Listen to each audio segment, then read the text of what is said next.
Back home, the world's biggest furniture retailer opens its doors this week. IKEA, famous for simple, affordable design, is expected to draw nationwide crowds with hour-long queues predicted just to get a park. So how worried should other local retailers be? Carolyn Young, Retail NZ with me this morning. Carolyn, good morning.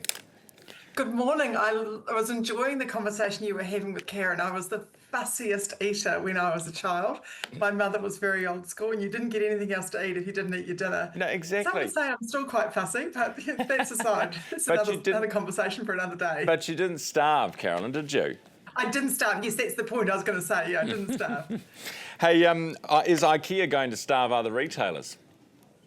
Look, it's an interesting concept, isn't it? Because obviously what's going to happen is that lots of people are going to come out into the stores and they are going to be really interested about getting into IKEA. As you mentioned, there is anticipated to be quite big traffic congestion over the next few weeks coming, especially we know Sylvia Park area can be very busy at Christmas time anyway. So some consumers may end up diverting and going somewhere else. We know that the September quarter retail numbers did tell us that sort of household goods were up 4.5%. So they've had a pretty good quarter in September. Whether that's enough to keep people coming back into their stores or whether they'll go to IKEA, that's going to be the tricky thing. There's obviously going to be some initial interest, or big interest, I would imagine, going into IKEA because it's taken them 8 years to get to this point about opening. So it will be an exciting time for IKEA, and it'll be, you know, it'll take a few months before we get settled down and see what impact they may have with other retailers. Yeah, because I think you'll always have two different types of shoppers. You'll have people people who go to Costco. I've never been, Carolyn. I don't like that. It's big, it's car parks, it's queues. Not my thing. You have your people who go to Costco and your people who don't. That's right. And some people, and in the smallest store, in your local store, you know, they'll get to know you and they'll understand you a bit better. They'll give you great customer service. They'll know the sort of things that you're looking for.